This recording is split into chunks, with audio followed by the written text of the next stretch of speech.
Assalamualaikum warahmatullahi wabarakatuh. Kami di sini ingin mempresentasikan hasil final project kami, tugas NLP, Sistem Klasifikasi Pertanyaan Bahasa Indonesia menggunakan Neural Network dan TF-IDF. Di sini ada Abdul Muhid Mutado, Fajar Marfikri, saya sendiri, dan juga Widi Fajar Saritama. Pendahuluan dan tujuan. Latar belakang, pertanyaan online sangat banyak di forum digital. Proses klasifikasi manual, lambat dan boros biaya. Bahasa Indonesia unik, morfologi kompleks, dialek, dan campuran bahasa. Untuk tujuannya membangun sistem klasifikasi otomatis berbasis NLP menggunakan TF-IDF dan juga neural network. Capai akurasi sampai dengan 80% dan interface user friendly. Selanjutnya pengumpulan data. Yang pertama itu ada web scraping dari Forum Indonesia, Kaskus, IDN Times, Pajakku, dan juga Bersosial. Ada juga data sintetis dibuat berdasarkan pola kalimat umum dan alami. Total 480 pertanyaan, 120 real, 25%, 360 sintesis, 75%, terdistribusi seimbang ke 6 kategori. Selanjutnya akan dijelaskan oleh Widi Saritama. Oke, selanjutnya yaitu dari pre-processing. Yang pertama adalah lower casing, hapus tanda baca, white space, karakter khusus. Lalu yang kedua, stopword removal, mempertahankan kata tanya, siapa, apa, di mana dan lain-lain. Yang ketiga, stemming, gunakan sastrawi. Yang keempat, penanganan kode mixing, Indonesia Inggris. Lalu ada fitur engineeringnya yaitu menggunakan TF IDF. Di sini ada menangkap kepentingan kata dalam konteks pertanyaan, mengurangi pengaruh kata umum, komputasi ringan dan interpretable. Lalu output 2000 fitur representasi vektor. Nah, lalu di sini ada tahapan modeling neural network arsitektur. Yang pertama input 2000 fitur TF-IDF, yang kedua hidden layer 1 banding 128 neuron, PLU drop out 40%. Yang ketiga hidden layer 2 banding 64 neuron, PLU drop out 30%. Yang keempat output layer 6 neuron softmax. Yang kelima optimizer Adam Epoch 25.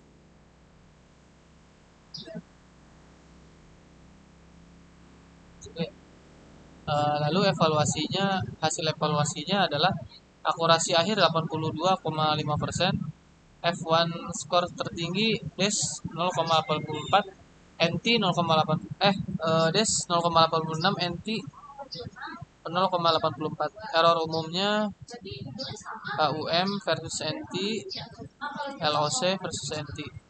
Tidak ada kelas yang terlalu lemah, performa seimbang untuk hasil evaluasinya.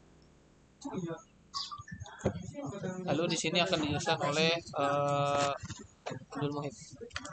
Selanjutnya ada tahap pengujian dan kasus topik. Di sini ada testing real 6 pertanyaan nyata. Semua diklasifikasikan dengan benar. Contoh, apakah pekerjaan dari BUMN itu masuk kategori abbreviation atau singkatan, karena BUMN itu singkatan dari Badan Usaha Milik Negara. Lalu edge case-nya kode mixing, siapa founder startup unicorn yang paling sukses, itu bisa jadi human, bahasa informal di mana kantor Gojek, itu jadi location, dan terakhir ini ambiguity, bagaimana cara kerja aplikasi Gojek. Jadi kesimpulannya, sistem berhasil mengklasifikasikan pertanyaan ke-6 kategori utama. Model TF-IDF ditambah dengan neural network terbukti akurat dan efisien. Dataset hybrid, real, dengan tambahan sintesis, sangat membantu. Terus ada antar mukanya UI-nya menggunakan G-Radio, dibuat Streamlit dan Grid. Terus selanjutnya langsung ke kode collab. Di sini menggunakan collab ya. Ada beberapa library yang harus diinstal terlebih dahulu. Yang pertama itu Sastrawi, lalu ada NLP, machine learningnya menggunakan sklearn untuk perhitungan matematikanya, deep learningnya menggunakan TensorFlow untuk early stopping dan reduce RHOP plateau untuk mengambil data terbaiknya.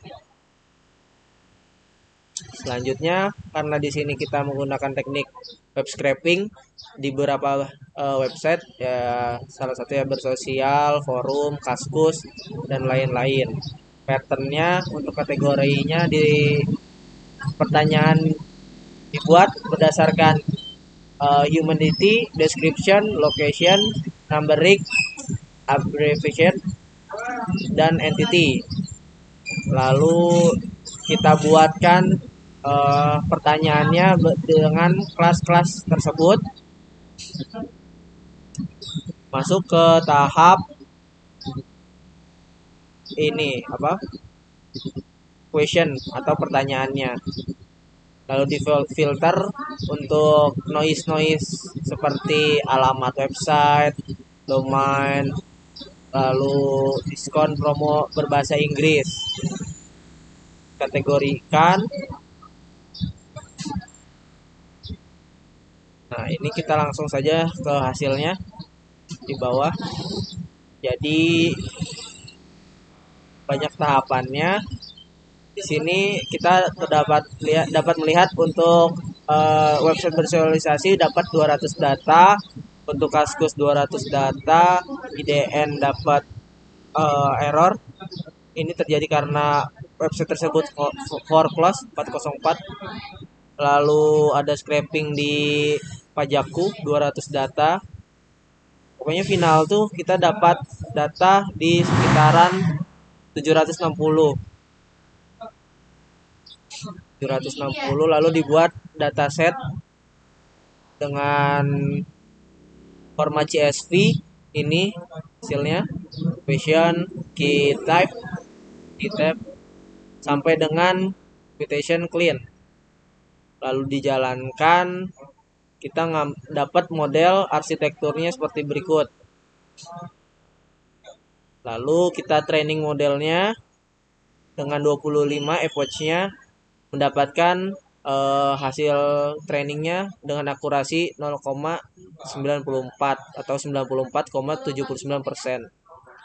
Nah, ini cukup baik, tidak overfitting atas atau bawah. Dan untuk ini reportnya sesuai dengan kelas-kelas yang sudah ditentukan dan recall advance score-nya seperti berikut. Lalu kita testing. Lalu kita masuk ke mode UI-nya. Untuk UI tampilannya, jadi kita dapat memisahkan seperti berikut. Menggunakan RGenio. Nah, jadi ID klasifikasi pertanyaan bahasa Indonesia. Jadi kita dapat memasukkan dengan pertanyaan misalkan apa singkatan dari NLP. Nah, ini akan menghasilkan hasil prediksi abbreviation atau singkatan. Nah, bisa jadi juga kita bertanya di mana letak kampus UBP. Nah, sistem akan mengkategorikan pertanyaan tersebut dengan jawaban yang pastinya itu adalah lokasi. Karena yang ditanya itu letak kampus UBP.